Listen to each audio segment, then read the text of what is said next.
kita akan mendengarkan firman Tuhan yang akan disampaikan oleh hambanya Pastor Erna Dumais SH. Silakan. Tapi sebelum saya memberitakan firman Tuhan, saya minta kepada Acting Pastor Marcela Surentu untuk berdoa bagi pengajaran firman Tuhan. Silakan. Mari kita satu dalam doa. Kami mengucap syukur Bapa di surga. Terima kasih untuk karya keselamatan yang Tuhan sudah berikan bagi kami lewat anak-Mu Tuhan Yesus Kristus. Dan saat ini kami siap mendengarkan pengajaran firman Tuhan. Tuhan pimpin hamba-Mu sehingga apa yang menjadi isi hati Tuhan yang sudah dia eksegesis dengan baik dan benar bisa disampaikan kepada kami. Biarlah kami semua bahkan yang mungkin nonton di FB bisa juga Tuhan menangkap dengan baik dan dapat menjadi kekuatan bagi kami dan dapat menjadi berkat buat kami sehingga firman-Mu sungguh-sungguh mengubahkan hidup kami. Terpuji nama-Mu, di dalam nama Yesus kami berdoa dan mengucap syukur. Haleluya. Amin. Amin. Terima kasih. Saudara-saudara yang dikasihi di dalam Tuhan kita Yesus Kristus, mari kita baca di dalam Titus 2 ayat 11 sampai 15. Nanti Pendeta Wanda akan membacakannya. Silahkan. Titus pasal 2. Ulangi, Titus pasal 2 ayat 11 sampai ayat 15. Karena kasih karunia Allah yang menyelamatkan semua manusia sudah nyata. Ia mendidik kita supaya kita meninggalkan kefasikan dan keinginan-keinginan duniawi, dan supaya kita hidup bijaksana, adil, dan beribadah di dalam dunia sekarang ini, dengan menantikan penggenapan pengharapan kita yang penuh bahagia dan penyataan kemuliaan Allah yang maha besar dan juru selamat kita Yesus Kristus, yang telah menyerahkan dirinya bagi kita untuk membebaskan kita dari segala kejahatan dan untuk menguduskan bagi dirinya suatu umat kepunyaannya sendiri yang rajin berbuat baik. Beritakanlah semuanya itu, nasihatilah dan yakinkanlah orang dengan segala kewibawaanmu. Janganlah ada orang yang menganggap engkau rendah. Amin. Saudara-saudara, surat Titus ini ditulis oleh Rasul Paulus. Rasul Paulus menulis surat Titus ini sekitar tahun 66 sebelum Masehi. Sepertinya tahun yang sama ketika Rasul Paulus itu menulis surat 1 Timotius. Surat Titus dan Timotius itu adalah surat tentang penggembalaan di dalam suatu gereja. Kitab Titus dan 1 serta 2 Timotius itu sering dikenal sebagai buku teks penggembalaan atau pastoral textbook. Saudara-saudara, siapa Titus ini? Titus ini adalah seorang Yunani. Dia ini yang selalu menemani Rasul Paulus di dalam pelayanan Rasul Paulus. Rasul Paulus itu menyebut Titus itu sebagai anakku yang sah menurut iman bersama. Itu saudara bisa lihat di dalam Titus 1 ayat 4. Saudara-saudara, Rasul Paulus itu berpesan kepada Titus, yang mana Titus ini menggembalakan gereja di Kreta. Untuk apa, saudara-saudara? Untuk mengajarkan ajaran yang sehat. Saudara-saudara, di dalam Titus 2 ayat 11 ini diawali dengan kata untuk atau gar di dalam bahasa aslinya. Ayat ini, saudara, Titus 2 ayat 11 ini berhubungan dengan Titus 2 ayat 10, di mana Rasul Paulus ini mengingatkan agar seorang hamba Tuhan yang benar dan hamba Tuhan yang tulus itu untuk setia mengajarkan atau memuliakan ajaran Allah, Juru Selamat kita. Ajaran Allah itu apa itu? Ajaran sehat tentu saja. Karena apa? Ajaran yang sehat akan menghasilkan praktek beriman yang sehat. Saudara-saudara, mari kita pelajari bersama ajaran sehat dari Rasul Paulus kepada Titus ini. Di dalam Titus 2 ayat 11 ini. Di dalam ayat ini, saudara-saudara, Rasul Paulus mengajar mengenai kasih karunia Allah atau the grace of God. Saudara-saudara, pada abad ke-16, salah satu reformator yang dibangkitkan oleh Allah, yaitu Martin Luther, itu menjadi sadar akan pengajaran mengenai kasih karunia Allah. Lalu, kenapa ini terjadi? Begini saudara-saudara, pada zaman Martin Luther, pada umumnya, orang itu berusaha untuk memperoleh keselamatan itu dengan cara membeli surat penebusan dosa. Mereka berziarah ke orang-orang kudus. Ada juga yang melakukan amalan-amalan perbuatan baik. Dan situasi ini membuat Martin Luther itu memakukan 95 tesis di depan gerbang gereja Wittenberg, Germany. Itu pada tanggal 31 Oktober tahun 1517. Dan poin yang menonjol yang Luther nyatakan itu adalah bukan perbuatan baik atau usaha manusia yang bisa atau yang akan membuat seseorang itu diselamatkan.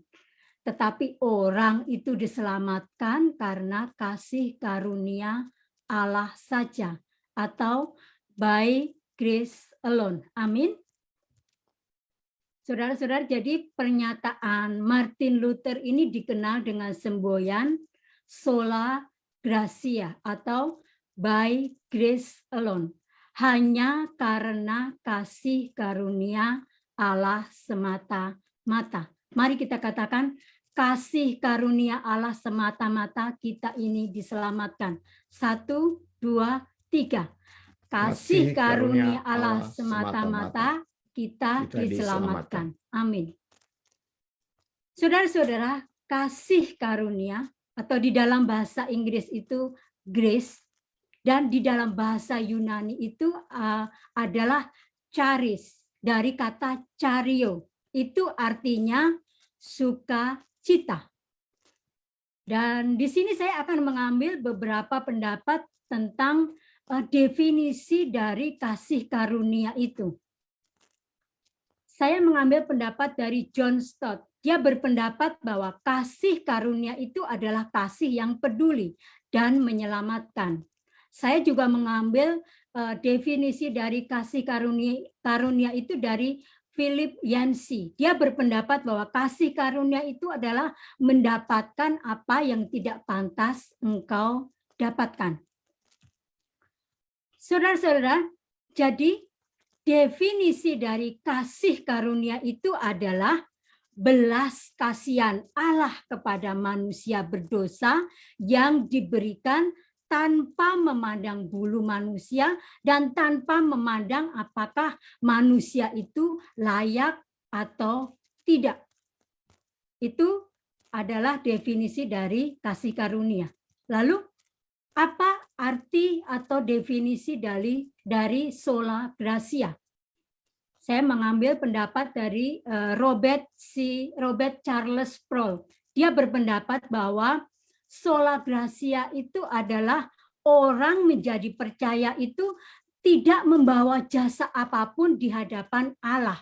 Tetapi karena keselamatan itu hanya semata-mata hanya belas kasihan Allah dan kasih karunia Allah saja. Jadi sola gratia itu hanya anugerah Allah saja, hanya anugerah Allah yang sanggup menyelamatkan orang berdosa dan hanya tindakan Allah saja. Tidak ada perbuatan manusia sedikit pun yang menambahkan nilai pada keselamatan yang Allah kerjakan tersebut. Saudara-saudara yang dikasihi di dalam Tuhan kita Yesus Kristus, ada ungkapan seperti ini. No grace, no peace. To know grace mean to know peace. Artinya begini saudara-saudara. tidak ada kasih karunia, maka tidak ada damai sejahtera. Kalau kita mengenal kasih karunia, maka engkau mempunyai damai sejahtera. Amin. Saudara-saudara yang dikasihi di dalam Tuhan Yesus Kristus, kalau saudara ini memperhatikan atau meneliti dari salam yang ditulis di dalam surat-surat yang ditulis oleh Rasul Paulus itu, saudara menemukan kalimat seperti ini. Kasih karunia dan damai sejahtera dari Allah Bapa kita dan dari Tuhan Yesus menyertai kamu. Dan saudara tahu, saya meneliti ada 13 surat yang ditulis oleh Rasul Paulus maksud saya, yang menulis salam seperti ini. Kasih karunia dan damai sejahtera dari Allah Bapa kita dan dari Tuhan Yesus menyertai kamu. Apa maksudnya, saudara-saudara? Maksudnya seperti ini. Bukan suatu kebetulan kalau suatu kasih karunia itu selalu mendahului dari damai sejahtera.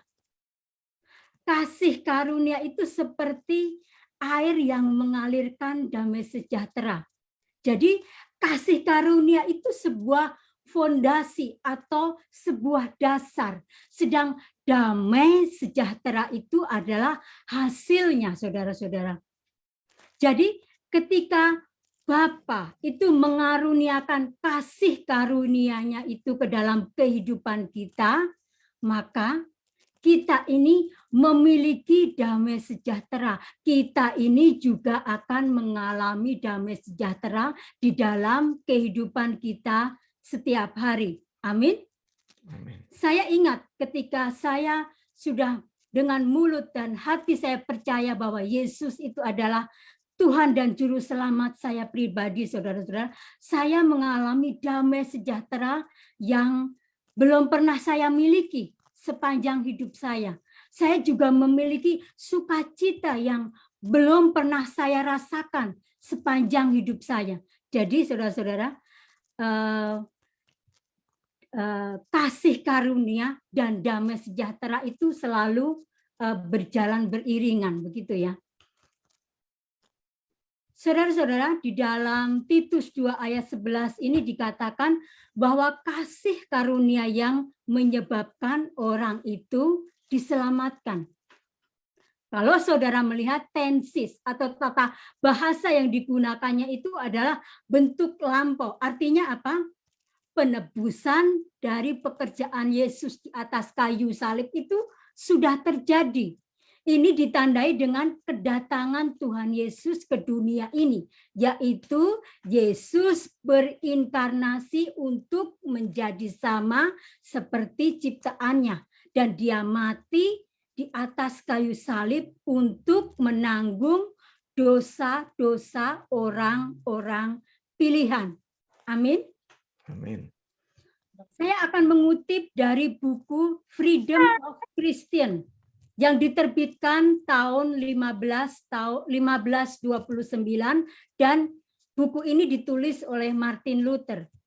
Dia mengatakan bahwa penyebab seseorang itu dibenarkan dan diselamatkan itu bukan karena perbuatan baik dari orang itu, karena orang itu melakukan hukum-hukum yang harus ditaati, tetapi karena apa, saudara-saudara? Karena firman Tuhan, yaitu janji kasih karunia Allah dan dengan iman yang menyelamatkan.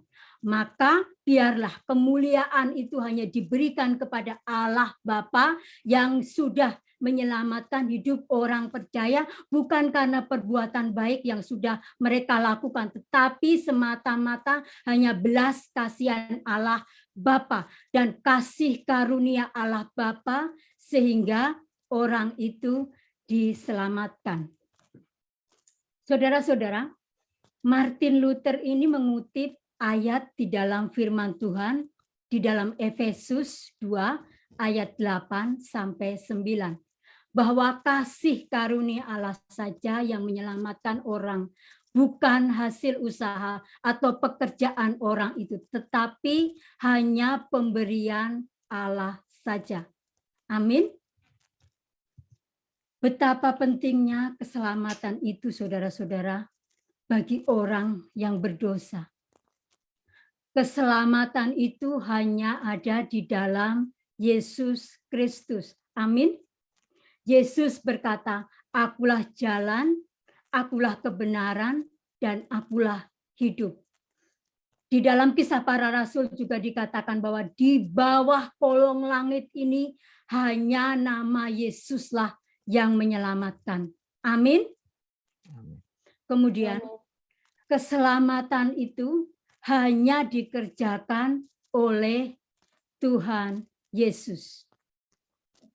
Saudara-saudara, kita mengetahui bahwa di dalam Perjanjian Lama kita menemukan bahwa penebusan dosa itu dilakukan dengan cara menyembelih korban binatang. Kemudian darah binatang itu dibawa oleh imam ke ruang Maha Kudus untuk dipercikan di tutup pendamaian yang menutup tabut perjanjian di Bait Allah.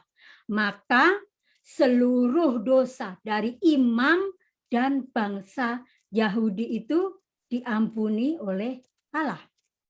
Tetapi di dalam perjanjian baru, penebusan dosa umat manusia itu dilakukan oleh Tuhan Yesus Kristus. Melalui apa? Melalui penumpahan darahnya di atas kayu salib. Yesus mati untuk menebus dosa semua manusia. Dan Yesus menjadi korban sekali untuk selama-lamanya. Yesus telah membuat penebusan yang final dan komplit atas dosa-dosa manusia. Amin. Amin. Yesus menyelamatkan dosa semua umat manusia. Artinya apa, saudara-saudara? Artinya kasih karunia Allah yang membuat orang itu selamat, bukan hanya ditujukan kepada orang-orang Yahudi saja, tetapi juga orang-orang Gentile atau non-Yahudi. Istilah ini harus ditegaskan sekali lagi supaya tidak menimbulkan orang itu menafsir, salah dalam menafsir, saudara-saudara. Yesus menyelamatkan dosa semua manusia. Artinya apa? Kasih karunia Allah yang membuat orang itu selamat. Bukan saja ditujukan kepada orang Yahudi, tetapi juga orang-orang non-Yahudi. Saudara-saudara yang dikasihi di dalam Tuhan kita Yesus Kristus, keselamatan yang sudah kita dapatkan atau keselamatan yang sudah kita alami itu seharusnya membuat orang itu jangan sampai menyalahgunakan kasih karunia Allah. Kita itu justru harus hidup di dalam kasih karunia Allah. Amin. Bagaimana caranya? Kita harus hidup kudus. Ketika orang mengalami keselamatan, maka orang itu akan menjauhi dosa. Orang itu akan membenci dengan dosa.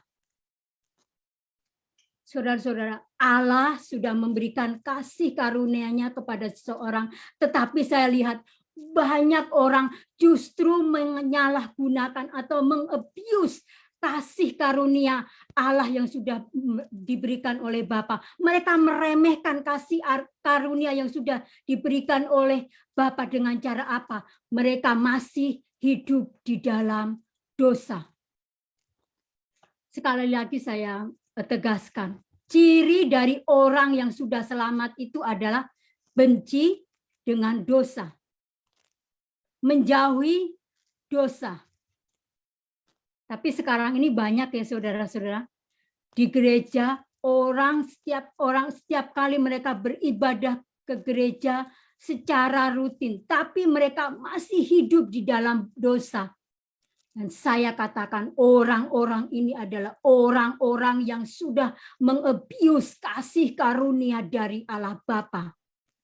banyak orang beribadah dan pergi ke gereja, tetapi mereka juga terus melakukan dosa di dalam kehidupan mereka. Mereka rajin beribadah, mereka pergi ke gereja, tetapi mereka juga terus menipu orang. Mereka rajin beribadah, mereka pergi untuk bergereja, tetapi mereka masih berada hidup di dalam perzinahan. Itu adalah orang-orang yang sudah mengabuse kasih karunia dari Allah Bapa. Dan saya percaya, saudara-saudara, orang-orang ini yang sepertinya mereka sudah menerima kasih karunia Allah dari Bapa, tetapi sebenarnya mereka itu adalah menolak, meremehkan, mengabuse kasih karunia itu, saudara-saudara. Jadi saudara-saudara, orang yang sudah menerima kasih karunia dari Allah Bapa, maka kehidupannya itu juga akan mengalami perubahan. Hidup mereka juga akan benar. Hidup mereka ada hidup yang bijaksana, hidup yang saleh, dan hidup yang kudus. Amin. Amin. Kalau engkau sudah berkata bahwa Allah Bapa sudah mengaruniakan kasih karunia-Nya kepadamu, tetapi kamu tidak hidup sesuai dengan firman Tuhan, maka saya percaya sebenarnya orang itu belum diselamatkan. Keselamatan belum menjadi bagian di dalam kehidupan orang itu. Saudara-saudara yang dikasihi di dalam Tuhan kita Yesus Kristus, saat ini orang sudah mendapatkan keselamatan di dalam Tuhan Yesus Kristus, mempunyai pengharapan yang besar melalui kematian Yesus di atas kayu salib. Di dalam Titus 2 ayat 14 dikatakan Yesus menebus kita dari segala kejahatan. Menebus itu di dalam bahasa Inggrisnya itu adalah redeem. Dalam bahasa Yunaninya itu adalah lutro, artinya membebaskan seseorang atau tawanan atau budak dengan membayar sejumlah uang tebusan. Di masa kerajaan Romawi, saudara-saudara, perbudakan itu adalah bisnis yang besar. Untuk membeli atau membebaskan seorang budak, maka orang itu harus membayar sejumlah uang dan memberikan sertifikat secara tertulis kepada orang itu, di mana orang itu sudah bebas dari perbudakan. Saudara-saudara, pekerjaan penebusan Tuhan Yesus di atas kayu salib yang membayar kita dari dosa-dosa kita. Tuhan Yesus mengatakan, "It is finished," sudah selesai. Yesus sudah menanggung dosa-dosa saya dan saudara dahulu, sekarang, dan sampai selama-lamanya. Menebus, saudara-saudara, menebus itu apa? Menebus di dalam bahasa Inggris itu artinya redeem. Redeem itu artinya membayar kembali. Artinya apa, saudara-saudara? Kematian Tuhan Yesus di atas kayu salib membayar kita dari dosa-dosa kita. Artinya Yesus mati bagi dosa-dosa kita. Maka ada pertukaran. Jadi seharusnya yang digantung di atas kayu salib itu adalah saya dan saudara. Tetapi Tuhan Yesus melalui decree Allah sudah melakukan penebusan dosa dengan mati di atas kayu salib untuk dosa-dosa saya dan saudara-saudara. Amin. Amin. Orang-orang yang sudah mendapatkan kasih karunia Allah itu adalah milik Kristus. Amin. Yesus mati untuk orang-orang pilihan. Sekali lagi saya katakan ini. Yesus itu mati untuk dosa-dosa orang-orang pilihan. Orang-orang ini sudah dipindahkan dari kerajaan gelap menuju kerajaan terangnya yang abadi. Jadi orang yang sudah ditebus itu adalah orang yang hidupnya itu disucikan melalui darah Kristus. Itu ada di dalam Wahyu 1 ayat 5. Hidup orang yang percaya itu ditebus dosa-dosanya dan dimurnikan oleh Allah sendiri. Orang yang sudah ditebus itu hidupnya sudah dibebaskan dari hukuman dosa. Itu ada di dalam Roma 6 ayat 23. Orang yang sudah selamat akan terhindar dari penghakiman neraka. Kemudian orang yang sudah ditebus itu, orang itu sudah dibenarkan oleh Allah. Dan surga itu menjadi bagian di dalam kehidupannya. Amin. Saudara bisa membacanya di dalam Yohanes 14 ayat 1 sampai 3 sampai Yohanes 11 ayat 25 sampai 26. Saudara-saudara, setelah kita mengetahui betapa pentingnya, betapa berharganya kasih karunia itu di dalam kehidupan orang percaya, Rasul Paulus memberikan mandat yang tegas dan mutlak kepada Titus, muridnya, untuk meneruskan ajaran yang sehat. Ini sama seperti mandat yang diberikan oleh Rasul Paulus kepada Timotius. Mandat apa itu? Untuk mengajar, untuk menyatakan kesalahan, untuk memperbaiki kelakuan, dan untuk mendidik orang di dalam kebenaran. Sama saudara-saudara, Titus juga mendapat mandat dari Rasul Paulus. Untuk apa? Pertama, untuk mengajarkan kebenaran Injil kasih karunia. Kemudian yang kedua, untuk membawa orang kepada Injil kasih karunia. Dan ketiga, untuk menegur orang-orang yang mengajarkan Injil yang error. Saudara-saudara, Paulus mendapat sound doktrin diajar langsung oleh Tuhan Yesus Kristus selama 3 tahun di Arab.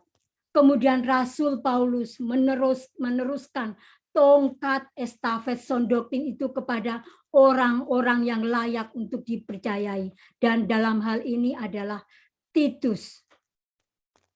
Dan saat ini saudara-saudara, Tuhan sedang mencari orang untuk menerima, untuk meneruskan tongkat estafet sound doktrin. Andakah orangnya? Amin. Mari kita baca di dalam Kisah Para Rasul 20 ayat 24. Tetapi aku tidak menghiraukan nyawaku sedikit pun, asal saja aku dapat mencapai garis akhir dan menyelesaikan pelayanan yang ditugaskan oleh Tuhan Yesus kepadaku untuk memberi kesaksian tentang Injil kasih karunia Allah. Amin. Mari kita berdoa. Bapa yang kami sapa dan kami agungkan di dalam nama Tuhan Yesus, terima kasih Tuhan kalau hamba-Mu sudah mengajar tentang Injil kasih karunia Tuhan. Terima kasih Bapa yang sudah mengaruniakan kasih karunia itu kepada kami. Biarlah hidup kami hidup di dalam kasih karunia-Mu saja Tuhan. Kami berdiri teguh, kami meneruskan, kami memberitakan kebenaran Injil kasih karunia-Mu itu sepanjang hidup kami. Di dalam nama Tuhan Yesus kami berdoa dan mengucap syukur. Amin.